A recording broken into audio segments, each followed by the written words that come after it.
computer. Okay. So good afternoon for us. Good morning for Karen. Good evening for you, Kim. We are having our interview today with Kim Clary and her husband, William. Kim is an autistic woman with, you're an occupational therapist, correct? And a very strong self-advocate here today to share with us some insights on autism that can really be helpful for us as we support our children and individuals with autism and other disabilities. So I'm going to turn it over now That's to great. Kim and Uh, William. Thank you. Well, thank you so much for having us. And I think you've already covered the introductions. And And I, okay, so this is William, my husband, and he helps me sometimes Mhm. in talks or interviews because I can have a hard time with my verbal expression and getting the words from my head out of my mouth because I think in pictures and my thoughts are visual representations, and sometimes I don't have words for them, words to speak, and sometimes I do have words to speak, but they just get jumbled up. And while we're here talking about that, let's give this piece of sort of the autism and sensory processing puzzle. While Kim talks, this is one thing we go over all the time in our talks with people. You'll see Kim is using her therapy. She's also got noise canceling headphones on. And you can't see this, but she's actually on a treadmill at the moment. So for Kim, being still is very, very difficult. That's torture for Kim, just kind of standing still. Kim likes to be moving when she's, talking. And so what she's doing here is walking on the treadmill and using her noise canceling headphone, using her therapy. Those are the things that Kim needs to do to be here and be present with us so that, she can answer your questions and give you her knowledge to the best of her abilities. And so we always tell parents, one of the best things you can do for your child with autism is to figure out how they work best. Kim works best when she's moving and being active. And so we try and facilitate that, create an office space where Kim can move, and so she can be at her best when she's here with you. Yeah, because when I'm still, it's like my body has no boundaries at all. Because it's hard for me to feel, it's hard for me to feel my body. It's called proprioception. And because of that, because of that, I need a lot of pressure and weight bearing things like weighted vest, or I need to slam into things or jump or And speaking of weighted vests, so one of the things we do, Kim and I talk, we talk all around, I mean, the world now. Yeah, we're getting ready to go to Canada here, and oh, we go everywhere. But anyways, the point is when we travel, we need to travel with a certain amount of Kim's sensory things. And so a lot of times we'll travel with a weighted vest, so that Kim can have that pressure that she needs, when we're going through the airport and going to the TSA line and all that sort of thing. Very, very difficult for Kim, and traveling with the tools that she needs in order to sort of be present and navigate her sensory world. That's one of the things that really helps us.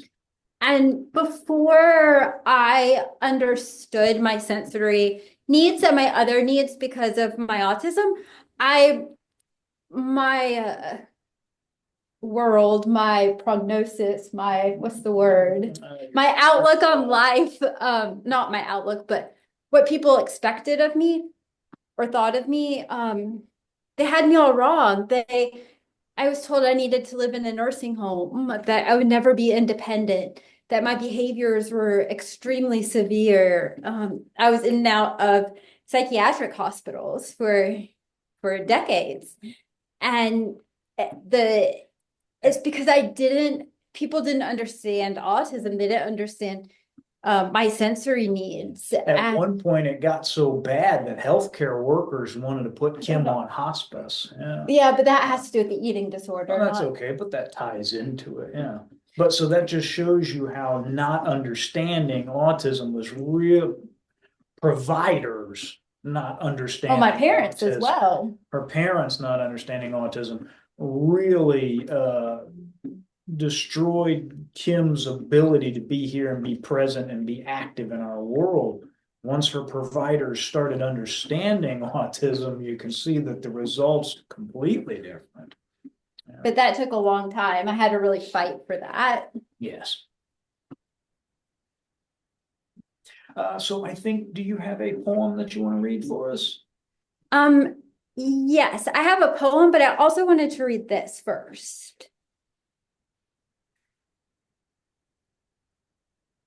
Wanting to connect meaningfully, but struggling to because of sensory challenges, social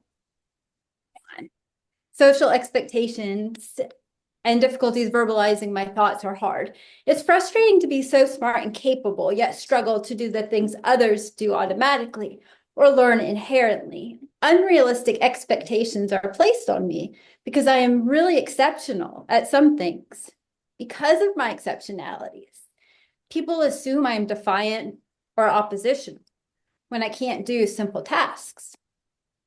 When I can be okay in one environment and then in the next, I am unable to do anything because of violent meltdowns, people assume I'm pushing boundaries and doing things for attention or to get my way, but this is so far from the truth.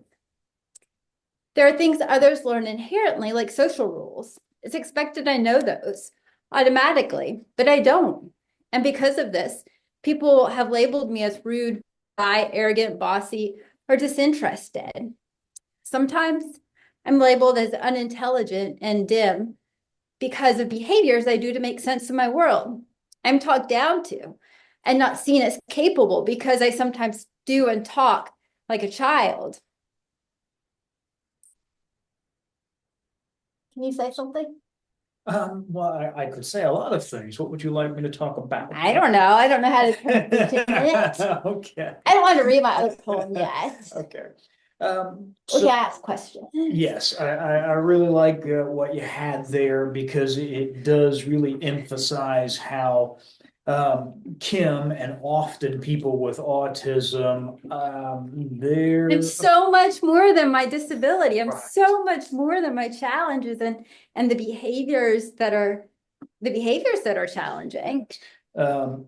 We often miss what people with autism are capable of because we're so focused on their challenges. Kim has a client, a young man he's nonverbal. He's got just a world of challenges. But as Kim has gotten to know him, she's also seen and helped his parents see that he's got an incredible wealth of ability and knowledge too. Just because he can't vocalize it doesn't mean that he does not know things and that he does not have things that he has to offer the rest of the world. And so it is it's important and incumbent upon us as neurotypical people to try and help individuals with autism sort of overcome those barriers so that they can contribute into our lives because they have so much to contribute. So, okay, did you want to start answering some questions? Yeah. Okay. Do you have the questions on your end or do you want me to read them? I have them on my end. Yes, and then Ipu will Or whatever order or go ahead. sorry. We'll have time at the end for questions because Ipu just put one in the chat and we'll go to that too. Yeah, we can do it very informal. You don't have to go in order either. Oh, okay.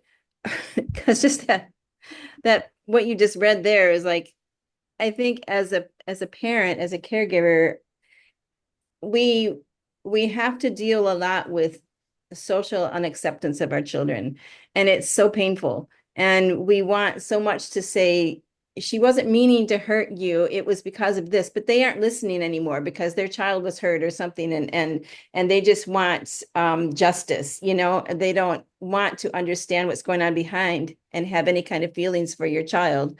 So that it was very moving what you wrote, and I'm very happy that you did that. Let me get the questions up that we had. So you spoke about how behaviors can be a response to a feeling that an individual has not yet been able to identify. So can you talk a little bit more about that? Yeah, well, behaviors are ways to communicate. Behaviors are expressing. It's just you might not know what's behind it. It's hard for anybody, I think, sometimes to know, why am I doing this? Yeah. Why did I say this? And to be more specific, you have had in the past a client who had a problem with biting. And when obviously, when the parents came to us, the big problem was he bites people. How do we stop this? Which, hey, that is a problem. And when Kim first started working with this person, she wanted to, first of all, to set the stage, the parents came and said, how do we stop him from biting? Kim had to turn that around on them and say, hold up, let's walk this back a bit. Let's figure out we can't stop him from biting until we know why he's biting, right? And just that change alone was very difficult, even for the parents to get on board with. It took Kim a while for her to go, no, we got to figure out why this is happening before we can stop it from happening. That was a very difficult thing. Yeah, so understanding the why is so important, and it's a process. I want to talk really quick about interoception. So interoception is how you feel. So how you know you have to go to the bathroom, how you know you're tired or sick or angry or frustrated. It's your body sensations. It's your ability to sense those and know what they mean, where you feel it, and what to do about it. That's interoception, and everybody has the interoceptive sense, but people with autism, people with sensory processing, especially, yeah. People with special needs and challenges, they might have a little bit more challenge with interoception, especially if there's a communication barrier going on. And for me, I didn't know what happy, well, I know what happy was, but I didn't know angry or frustrated or confused. I didn't have a word for those until I was 26 years old. And because for me, I experience emotions in color, shapes, and textures. And that's what, when I would have an emotion, I would see, I'm just going to give an example. If I had red squigglies, maybe that means frustrated. Nobody told me. She didn't have the label to hang. Yeah, nobody told me, hey, Kim, red squigglies means that you're frustrated. Nobody told me that. How would they know? Right. They don't know you're experiencing the world in that way. Right. And I also would experience sensations in my body when I would note red squigglies, but I wasn't necessarily tuning into them until I got older and I started exploring interoception and my emotions, because I noticed that people were reacting and they were having emotions that I connected to, but they were calling them something different. And so I had to figure all of that out, but understanding what my body is experiencing, understanding what those color, shapes, and textures meant, and being able to put a word to it so I can describe it to somebody and put a label to it really helped me to communicate my emotion, but it also helped me then to get the help that I needed. Right. But being able to tune into my sensations, I was able then to know what feels good, what doesn't feel good, what helps, what doesn't help. Start to figure out why you were doing certain things. Right. Why am I doing certain things? And that's when my coping ability started to really get much better. I was able to figure out that, I figured out my sensory challenges. I was able to figure out that when I am reading in a dark room, the words don't move around as much. My eyes don't get as tired. And so now that may seem like sort of a long detour from what we were talking about before, but what happened? Oh, I have a good example. Okay. Or if I run away, if I'm all of a sudden I run out the door and run down the street as a reaction, why am I doing that? Well, because I've discovered how my body works, how my senses work. I heard a leaf blower, and to me, a leaf blower and certain lawn equipment makes my body feel like it's about to explode. It's very painful sensation in my body. And I run. So let me bring that all back around to the original example of this young man who was biting. When Kim first started working with him, she said, we're going to figure out why he's biting. Of course, he didn't understand his sensory. No one had ever helped this young man understand his sensory system. So just getting him to figure out why he was biting was a real challenge for him. And of course, when you first started trying to explore the subject, he told you he was biting because He was he was bad. bad. He was bad. Of course, Kim knew that wasn't right. That was what? That was something that his parents and his teachers had told him, well, you do that because you're bad. Or you're doing it to get person. attention or to get your way. And so Kim had to start teaching him about his sensory system. What's going on in here? What are you feeling? What are you experiencing? And she found out that the reason he was biting was not because he was bad or because he wanted to get his own way, but because he had feelings he was trying to express, and because no one had given him any sort of outlet for expression, the only thing he could do was, latch on and bite. And Yeah, sometimes we figured out sometimes he would bite because he's frustrated because a task is too difficult and he needs a break from it. But he would also bite if he wanted somebody to keep pushing him to do. He was capable of more, and everybody had given up on it. Yep. He was going, no, I can do it. You So gotta help me a little. He learned that, there are multiple reasons why I'm biting. But really, it's important to remember that, difficult behaviors, they're not done on purpose. They're not, I'm not doing them just to be difficult. For me, it causes a lot of shame and a lot of embarrassment and a lot of frustration when I'm misunderstood. And sometimes my body does stuff, it reacts, it moves without my control.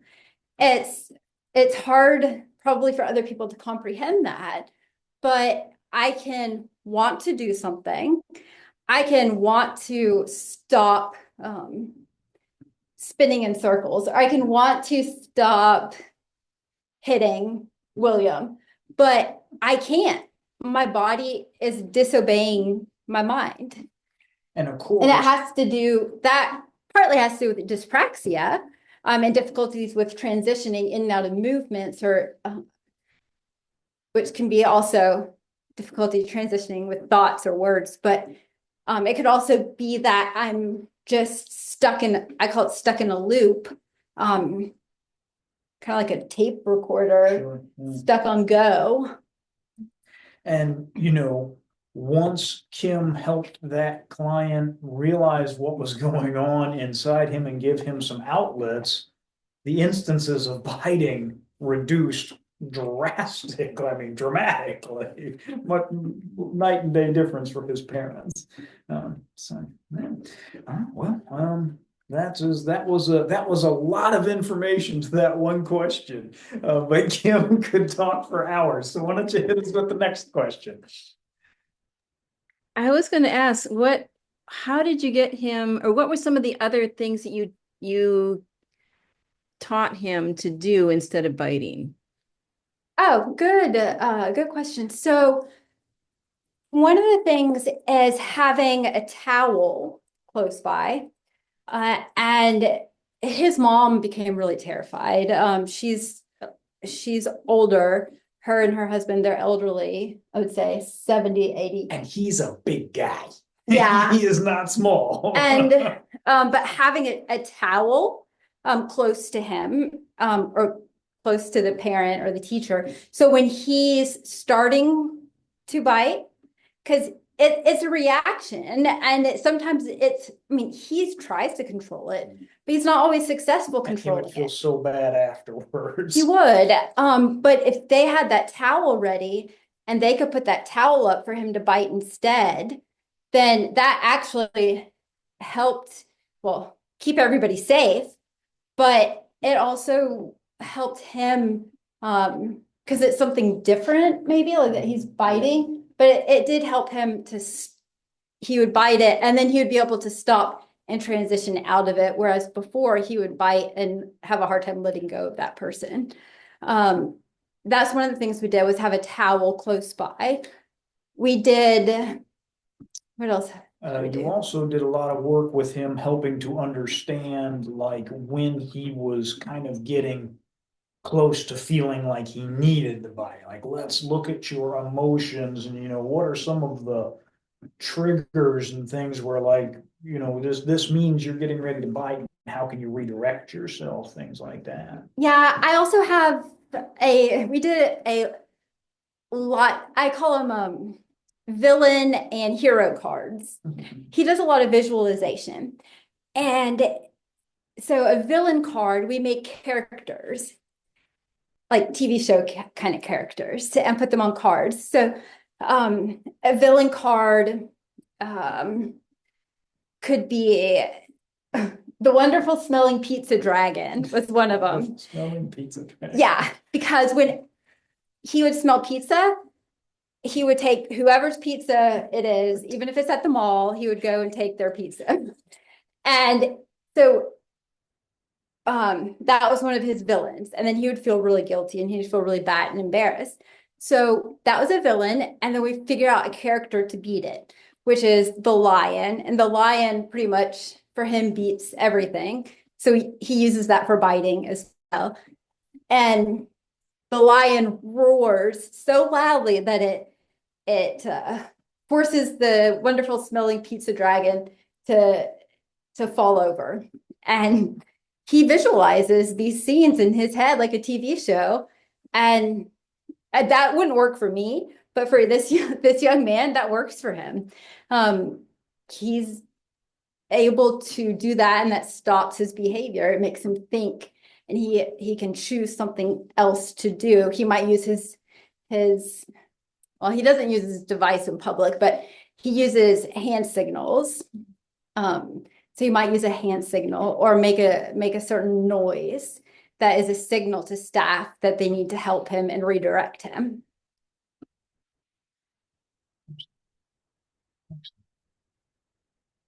Thank you. That's helpful.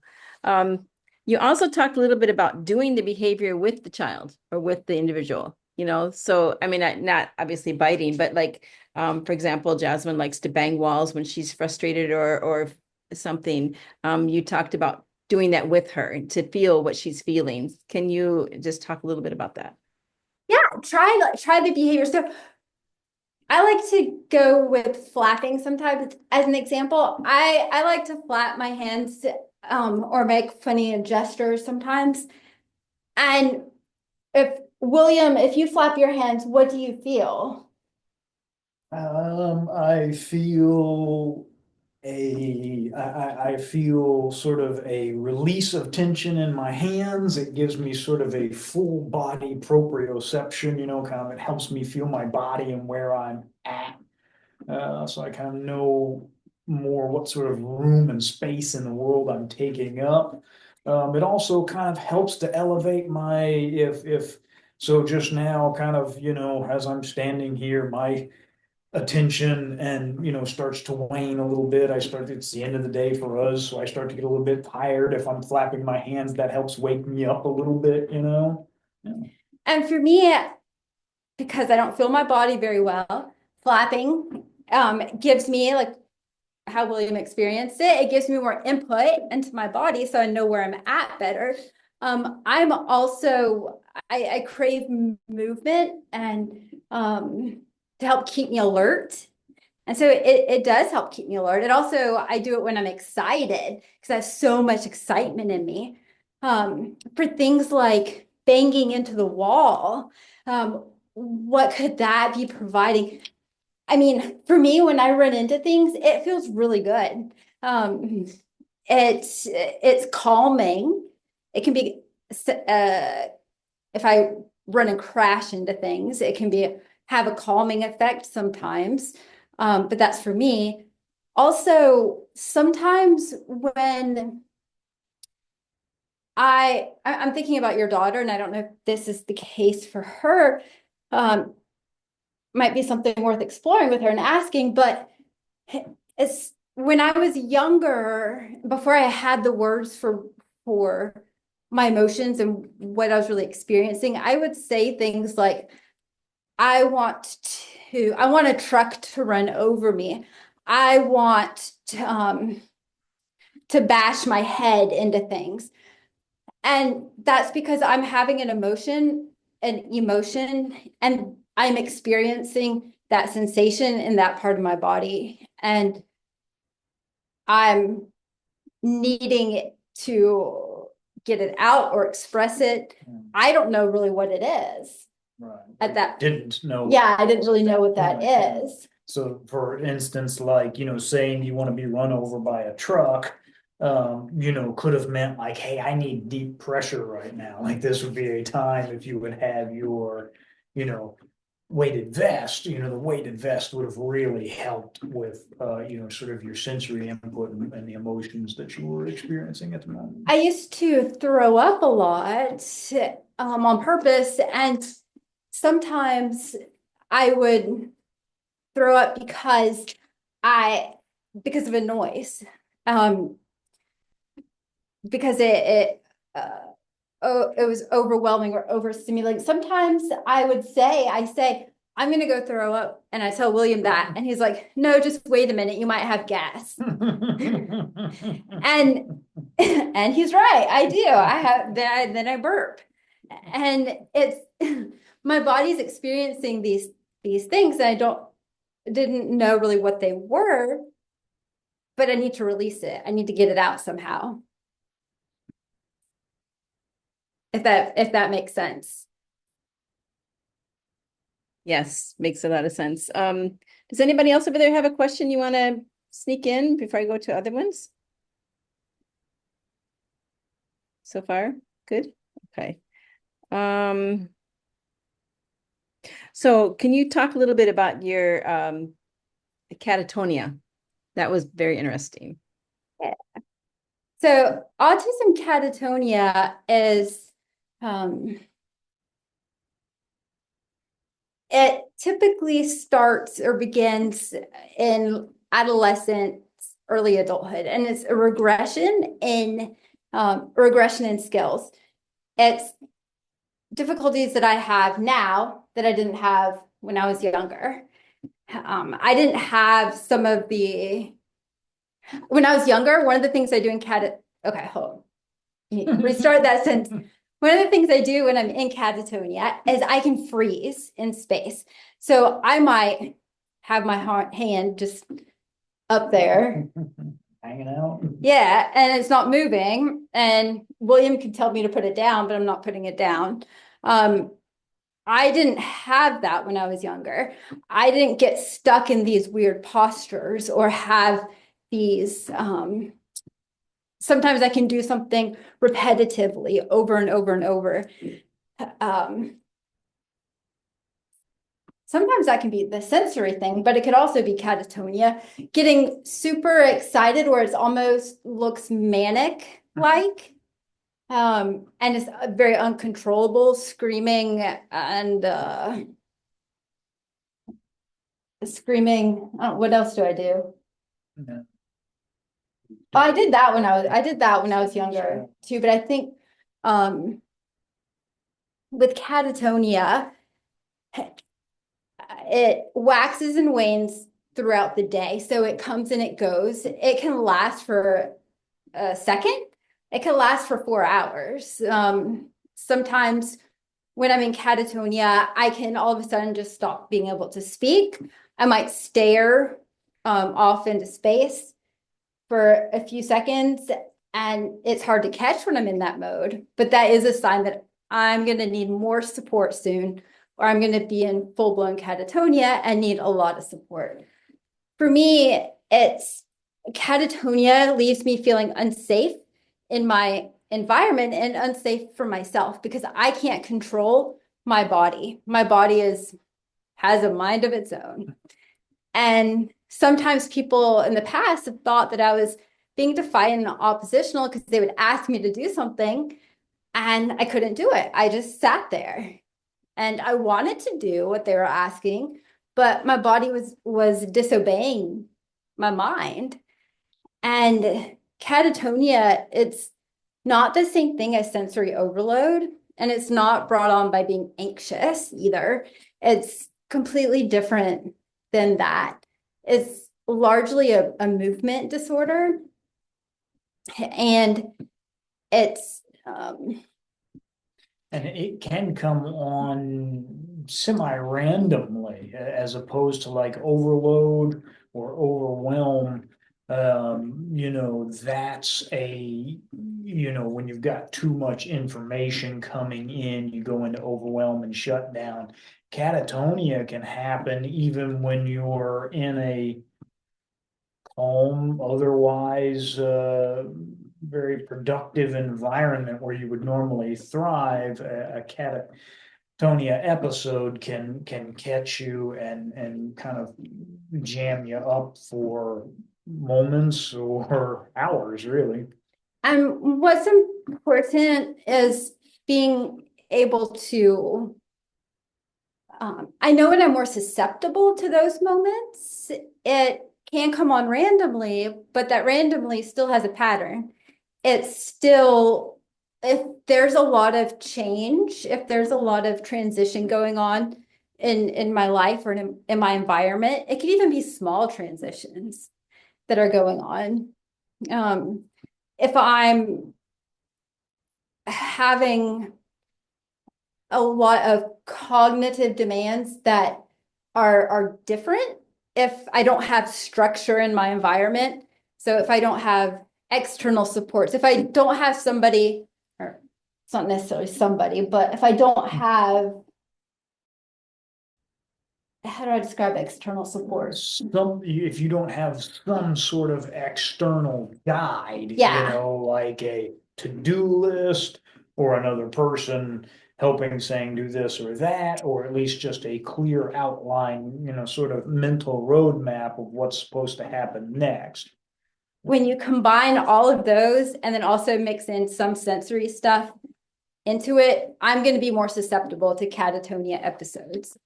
And when I am more susceptible, I need to increase my supports. And that support could be William, that support could be more visual cueing for me, having visual picture cards, or it could be reducing what I'm doing. Yeah, reducing workload, the amount of things that you have to accomplish during a day. Yeah, all sorts of things. Yeah. Sometimes so with my clients who have catatonia, it's come on when there's a transition, and this is pretty common, from high school to out of school, or from middle school to high school. Like that's a huge transition. And from my research and also through my experience with my clients, catatonia typically begins when there is some kind of a big event or transition. I have a question. This is the first time I've heard of catatonia. Yeah. Thank you for explaining that. Do you recognize when you're in it? Does that Yeah. make sense? Yes.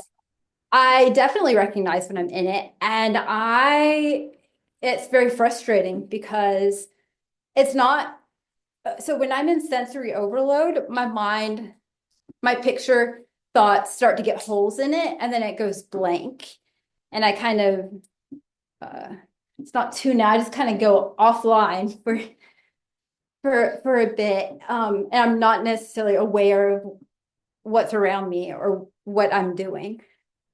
In catatonia, my mind is completely there, and I'm very aware of what's around me, and that I'm stuck, that I can't control what my body's doing. It's also important to note, though, too, that Kim has done a lot of self-exploration and figured out, a lot about her system. So there are many autistic people with sensory processing disorder, things like that, who experience catatonia, but they would not necessarily understand that they're in a catatonic state. Yeah, it can be mislabeled as OCD. I hear that a lot. And really it's catatonia that's happening. And figure that out by talking to the individual who's experiencing it. So for me, talking to my autistic client and really exploring what's going on inside of you. What is your mind thinking about? What is your, when you keep tying and untying your shoe or walking in and out of a room, what's going on? Are you wanting to do that? Are you afraid of something? Are you anxious of something? What's going to happen? What if you tried this? And just really trying to explore the reason behind it can help you. Well, really trying to explore all the different factors and variables, and getting being with that person who's experiencing it, really getting into it with them. That's how you then figure out, really what's going on.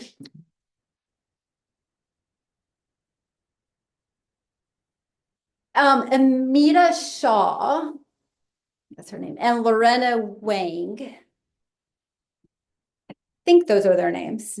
They have a lot of info about autism catatonia.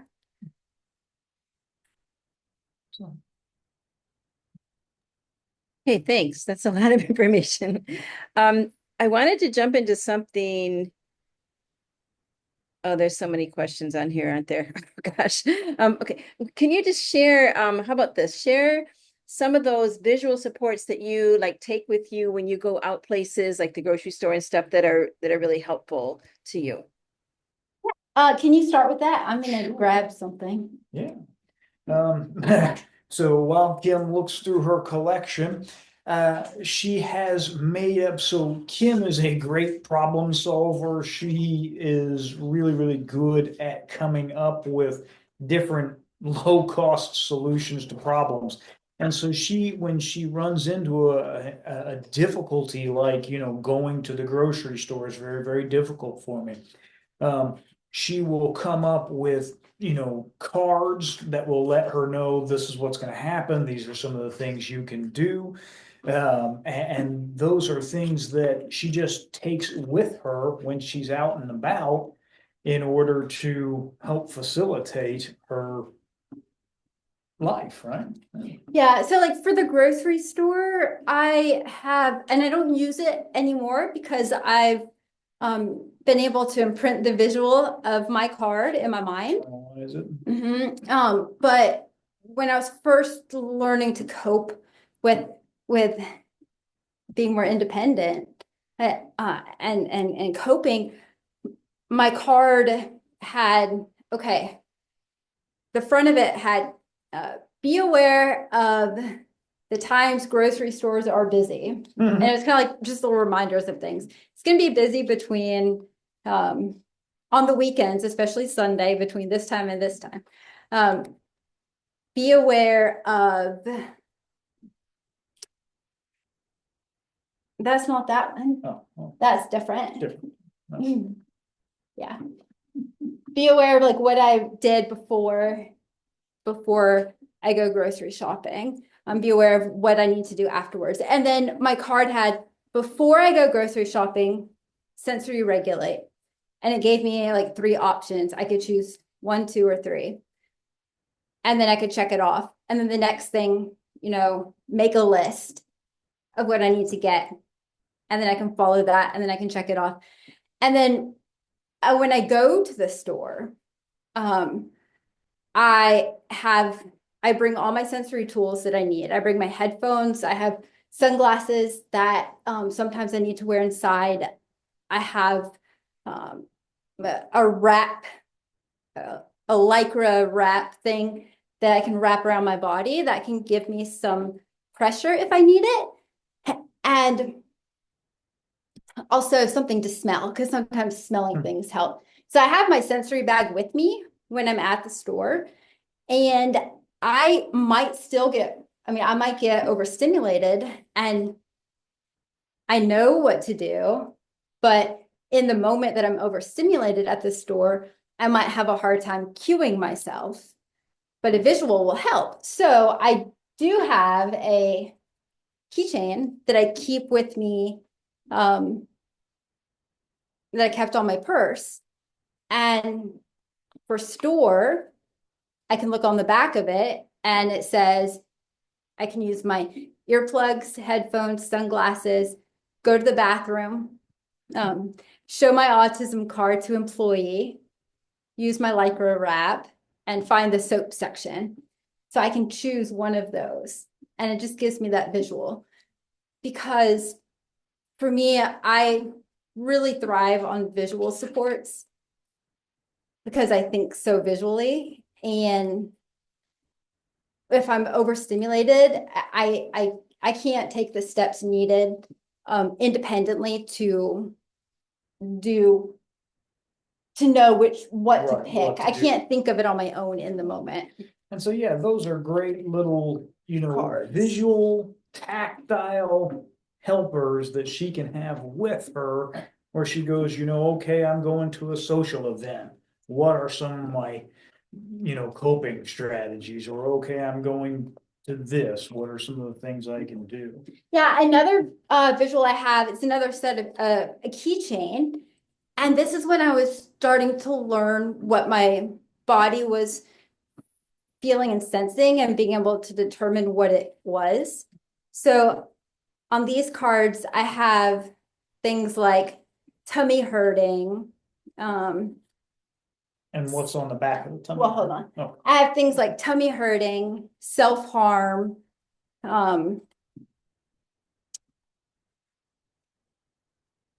what's that one? Bolting or running away. And so it's things that I might sense in my body or actions I may do. And on the back of each card, it has questions for me. So if my tummy is hurting, I could look at the back of my card and it says, I may be hungry. When did I eat last? What did I eat? I may be sick. What are my bowel habits like? I may be about to start my period. I may be tired. And so it gives me just a list of different possibilities. And I can go through and in a process of deduction, figure out what my body's experiencing. Yeah. And then putting an action to it. And then it tells me how to cope. For neurotypical people, right, if you don't have autism, if you don't have sensory processing, that may seem very, very strange to us. But for most people with autism, that's a super useful tool. So many people with autism, they don't have that understanding of their sensory system. To know that, hey, my stomach is hurting because I got a little flu coming on, or hey, it's really time to run to the bathroom. You'd be amazed. Kim was teaching a class full of autistic young people once. I shouldn't say young people, they were young adults. And she was trying to help them understand that they may not fully understand their sensory system. So she asked them, how many of you have ever been, mad before? And the whole class, all of them were like, no, I've never been mad a day in my life. And then Kim started to describe what mad might feel What like. is this with the visuals? Well, I was just, helping to understand how important it is. So as Kim started to explain what, mad can kind of feel like, what situations could make you mad. And then she asked again, how many of you have ever been mad? Literally the entire class was like, oh yeah, I was just mad this morning. So helping that individual with autism and sensory processing understand what's going on in their bodies and then come up with these tools is a large part of helping them sort of navigate the world around them. I have two other things about visuals. Okay. Okay. One is so this thing that I'm holding is a toilet paper tube that I covered with, what is that called? Felt. Mhm. And I have, fuzzy stuff inside of it and pipe cleaners on the outside. So it's very tactile. It's very, for some people, for me, I need things that have a lot of texture, a lot of depth to it. Yeah. I need things that are bright. 3D. I need things that are bright and fuzzy and rough, and for it to be interesting to me, for my hand to be able to feel it and notice it and be able to manipulate it. So this toilet tube has also emotion words on it, like frustrated, nervous, sad, embarrassed. And rather than having a sheet of paper that's flat that I can't hold, especially if I'm frustrated or angry, it's 3D and it's interesting to me, and I can better relate to that and be able to then express what I'm feeling. Or I also have coping ones, toilet tubes as well. So you can have visuals, but it's important to make sure those visuals are accessible to the person, whether that means making it 3D or having a keychain or having it in different colors. Yeah. Well, that's a whole nother thing. For the second thing with visuals, I use visuals like first, next, then. So sequencing cards with first, I eat breakfast and I have a picture of oatmeal. Next, I do my sensory regulation and have a picture of a person jumping. Then I can work on the computer for a project.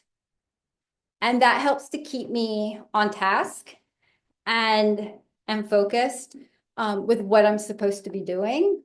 And it also helps me know the sequencing and what to do. Otherwise, I can get very, very, very easily off task. Yeah, because for you, the process of eating breakfast for a neurotypical person, it's really easy. I eat breakfast. I don't really think about it. For Kim, with her hyper detailed thinking, she can really get lost in the weeds of, okay, eating breakfast requires me to go to the kitchen and now I'm in a new place and now I'm in the kitchen and now I have to open up a cabinet in order to get a bowl. And now what do I do with this bowl? I have to put it on the counter. Very in-depth thinking, and she can really, that's a perfect example of where you can kind of get caught in catatonia because there's so much going on that sort of stalls out your decision-making process. So having those first, next, then cards helps her to simplify and smooth out that process a little bit, right? But it is hard to make independently. It is hard to, I know a lot of things that can help me, but it's hard for me to create those sometimes or to initiate it because it's too many steps. Like I need a visual to make my visuals. Yeah.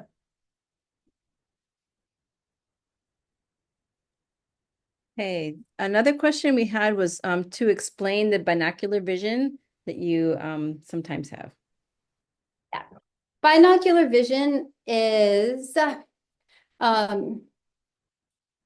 so I have the definition on here to make it simpler to say. But binocular vision perceives depth and spatial relationships between objects and results in difficulties with eye coordination and the ability to focus on objects.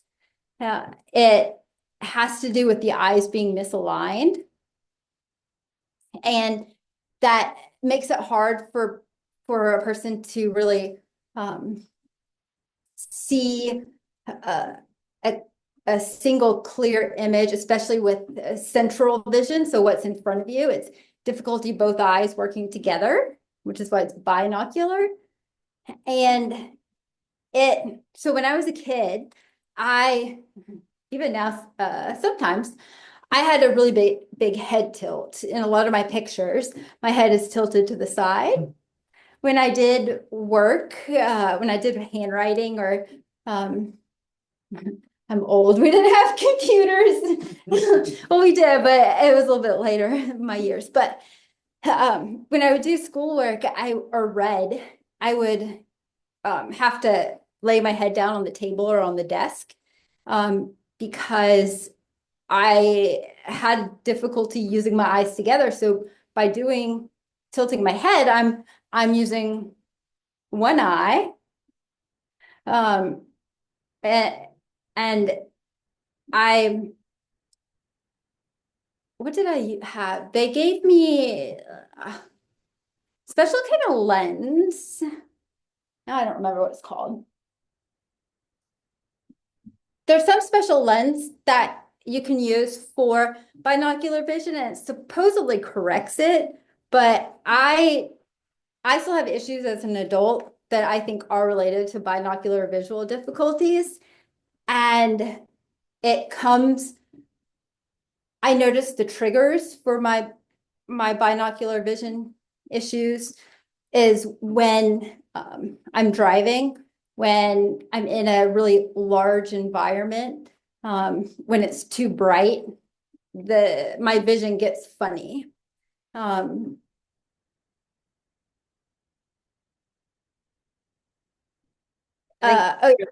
Oh, sorry, go ahead. As I say, binocular vision can also cause challenges with, well, definitely reading, but also reading comprehension and visual memory and also social skills. Because if you have a hard time seeing, if your eyes aren't processing correctly, how are you going to see how the nonverbal cues, which don't make sense anyways to me, but it adds to that. I'm really happy you talked about that because I think it's important, like for teachers and educators, if they're working with a student and they've got their head down, they've got to think beyond their being lazy. Maybe there's a reason. It could be this binocular vision. You also Yeah, it could also be postural control. So like that has to do with the abs and the back, the opposing muscles are having a hard time working together to contract, which affects your posture and your upright position. And you also see a lot of slumping down in that. You also had mentioned in one of the podcasts I was listening to, where when you are in sensory overload or getting overstimulated, for example, there's too much noise or too much bright lights, your other senses can block out as well. Can you talk about that? Yeah. So when I'll just give the airplane example. Okay. So I had my noise cancellation headphones. My sister had gotten them for me when I was in one of the psychiatric places, and it helped me when I was there, but I was too embarrassed to wear them out in public. And I would bring them with me, I just wouldn't wear them. And then I met William, and we were going to visit my sister who lived in a different state. And we were at the airport and we had to go through security, and it was so loud. And I was about to have a meltdown, which would mean curl up on the floor and probably make a scene and be embarrassed William. And so I didn't want to do that. So I threw all my bags at him, almost knocked him over with it. And I took out my headphones, put them on, and I stopped and was like, oh my gosh, I can see details. I can see people's faces. And I discovered that day that when it's too loud, my vision gets very, very blurry and I can't see very well. Yeah. And it was amazing at how much of a difference that made. And my coordination also changes significantly. If it's too loud or too bright, how I move my body is much more difficult, and I'm very clumsy. But if I put on dark glasses, for example, my walking is fine. And also with lighting, so sometimes the light, it can affect how I register food texture. So in one room, there's this lighting and applesauce tastes really lumpy. I go into another room and it's very watery texture in my mouth just by how my eyes are processing the light. And also an important note is, so at the airport, when you've used your headphones and realized for the first time that overly loud places were causing you to not see correctly, how old were you? 30, 31. So she was 31. she was in her 30s when she finally made that discovery. It's important to remember that if you have sensory problems and you're not seeing or experiencing the world the same way that everybody else is, there's no way for you to know. There's no way for you to know that that's not normal and that other people don't experience the world that way. There is a condition in autism and sensory processing where some people faces, when they see faces, morph into sort of like scary animal Animals. faces. So imagine you're going down the street and everybody you pass has, the face of a leopard or a lion or whatever. The eyes are very a bizarre. snake face or something like that. It would make life very, very scary and unpredictable to you, and you don't understand why everybody else is not as scared of looking at faces as you, because you don't understand that they don't see lion faces or snake faces. And make it very, very difficult for you until you have this realization, somebody helps you to understand that that's not the way we normally see things, and we have to, come up with some sort of coping mechanism so that you can Having the right experience colored world- glasses. right, experience the world correctly.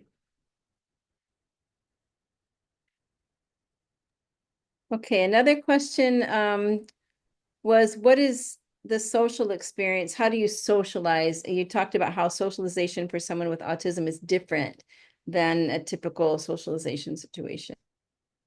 Yeah, I think it's different for probably just for most people anyways, that everybody might have a different definition of socializing. I don't know, but I don't know. Most people think talking about nonsense, which I find rather boring. And Going out to restaurants and eating and talking. yeah, that's too much work for me. That's too much overload for me.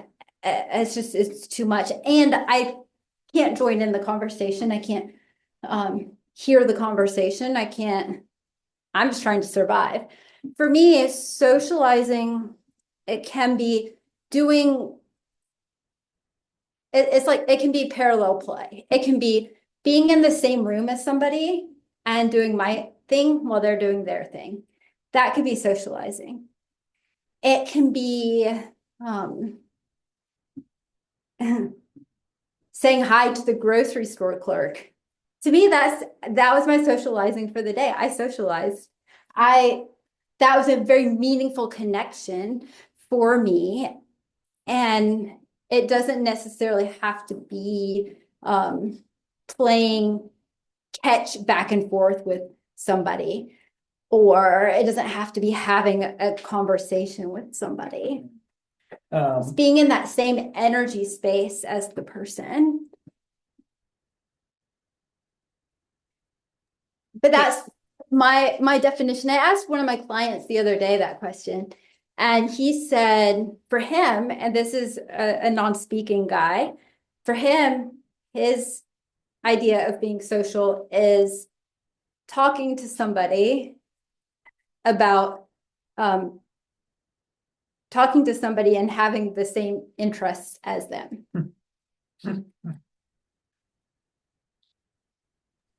Okay, one final question, because we're already at an hour already. I can't believe it.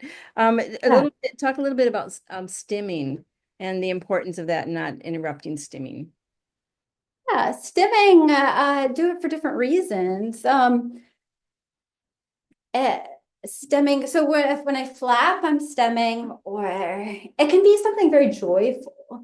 Can you give me what is your definition of stemming? Anybody? Was it just a repetitive kind of behavior that most people here think that it needs to be stopped or redirected, but actually it's serving a purpose. And as long as it's not endangering them or someone else, it should be allowed to continue. Yeah. So I'm stemming so I can be in that environment and do what I need to do. And if I'm being required to sit down and listen to people talk, I'm very well going to be stemming in some way or another.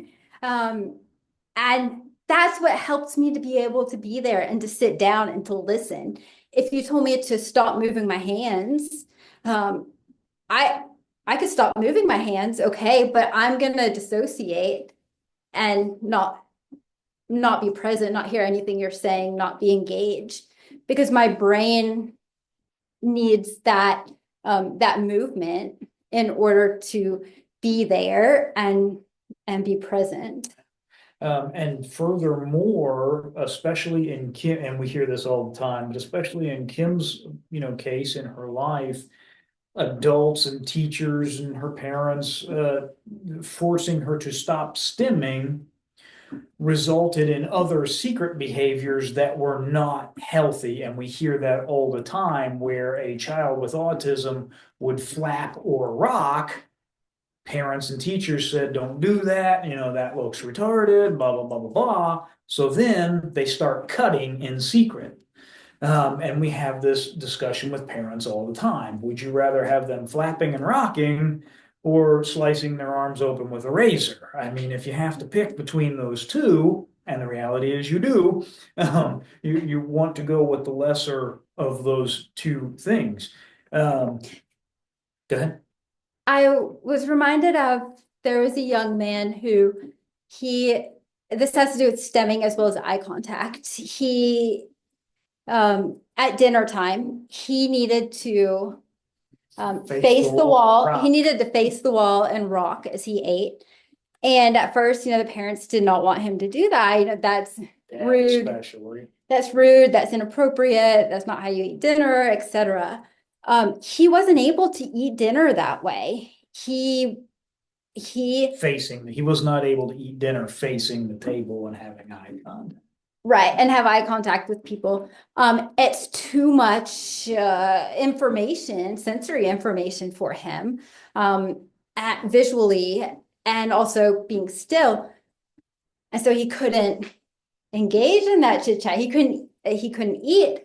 But then, okay, you take him, have him eat standing up, rocking, looking at the wall. He's able then to talk to the family and have meaningful conversation during dinner. Yeah. So what if it doesn't look normal? He's there participating and able to be with them in that experience. And a situation like that is so difficult, because through experimentation, it was found that this child, when he was facing the wall and rocking, he could keep up with everything that was going on at the table. He could tell you what everybody said, and like Kim said, he could engage. But then when he was forced to face the table and sit down and stop rocking and look me in the eye, then he was no longer able to keep up with what's being said, what's going on. He was no longer able to respond. And it's such a battle because that child with autism is naturally doing what he needs to do in order to be there and be productive. But who's the problem here? The parents are saying, no, you can't do that. So, it was Kim's job then to help the parents realize he's not the problem.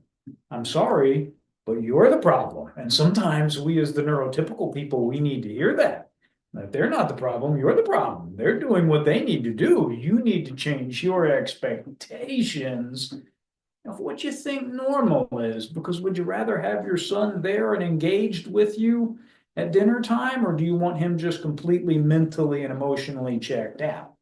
For me, I've already made that decision. I want Kim to use her headphones and her therapy and just do what she needs to do to be here and be present with me. Okay, thank you. Does anybody have any quick questions they want to ask before we wrap up?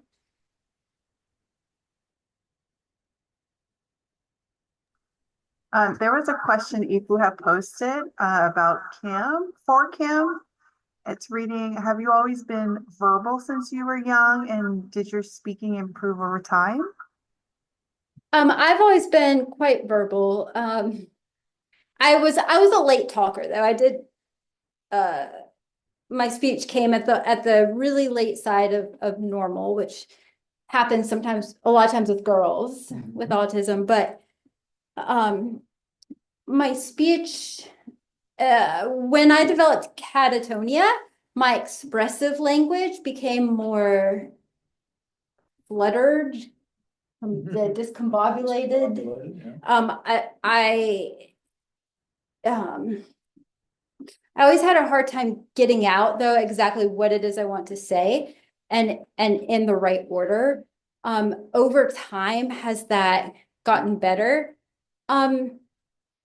No, not necessarily. How I cope with it has gotten better.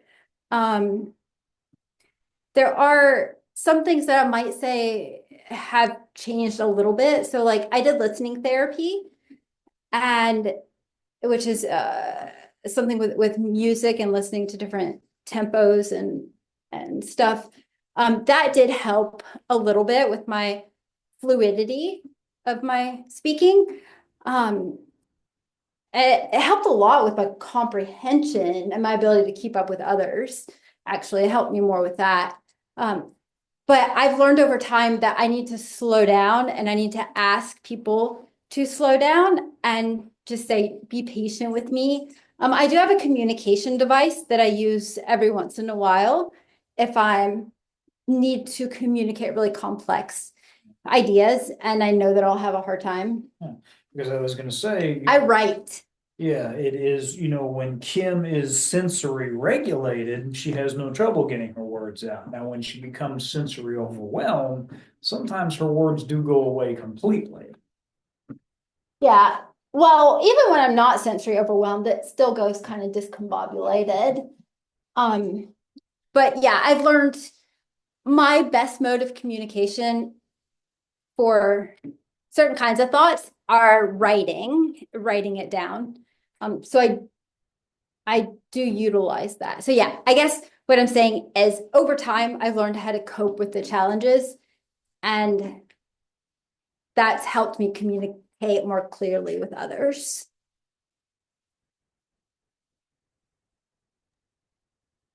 Okay. You had a poem earlier. Did you want to share the poem? That'd be a good one to end. Okay, hold on. I gotta pull it back up.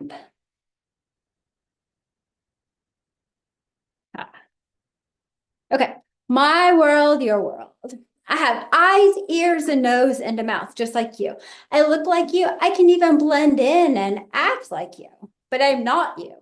I am me. I'm different, but forced to be indifferent to the ways of your world, a world that is befuddled to me, where yes really means no, smiles are upside down, and kind words harbor hidden meanings. Your world perplexes me. Hidden agendas lurk every corner. Rush hour really lasts 24 hours. Assumptions equal facts, and pleasantries are just routine. Nobody cares how you are. How do you live in a world polluted with noise, a contamination to the ears, buzzers banging beeps, all ruckus to the ears? Everyone talking at once. No one is listening. Content is lacking, irrelevant. Sadly, these words wasted, time taken, discoveries stolen by these wasted words. Are you really listening?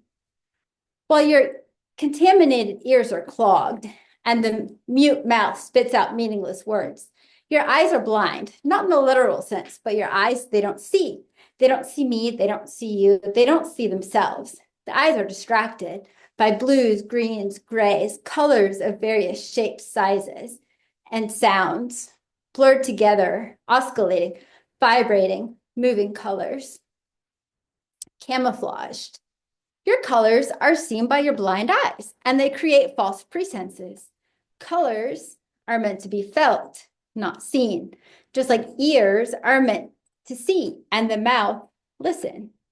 Your world is backwards, thwarted, confusing, but I have to live in it and learn these ways, or I'm labeled as aloof, cold, rude, antisocial, defiant, or not normal. Assumptions are made I'm not fulfilled or that I'm sad because I don't always find pleasure in the emotional and objective pleasantries of this world. But assumptions are not facts. My world is different, but yet we are in the same place. I hear and see, touch and smell things you sometimes miss. It is wonderful and beautiful, really amazing. I want to say, come with me. I want to show you, but my words are fragmented and my mouth unable to speak. Too many things are around me. I want to take your hand and show you what I can see with my ears and hear with my eyes, but I'm paralyzed. I cannot move. There are too many things around me.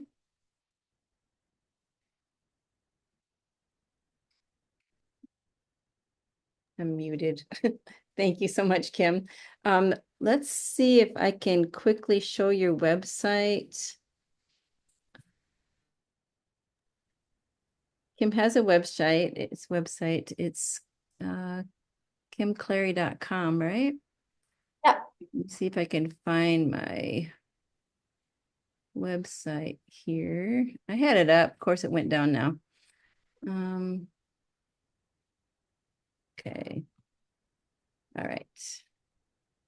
So this is your website here. So anybody that wants to be able to get on and see, you have a tab over here on podcasts. And when you click on that, you will get the podcast that Kim has for additional information. Anything you want to share about that, Kim? Otherwise, Don't be afraid to email me if you have questions or want to say hi. okay. And the email, I think, is on the website, right? Yeah, right down here. Here. You should be able to just fill out those contact forms. It'll go right to her email. Yeah, I know we talked about a lot of stuff, probably information overload. It was a lot. It was a lot. It was awesome though. And thank you so much. I'm gonna take off the screen share now. No, I guess I'm not because I don't know how. So Sorry. Anyway. Okay, Um, well, I will stop recording now, if I can find that button too. Stop Yeah, recording. yeah, it should be on here, but it's Don't not. let her have Oh, there it is. fun. Pause, yeah, stop.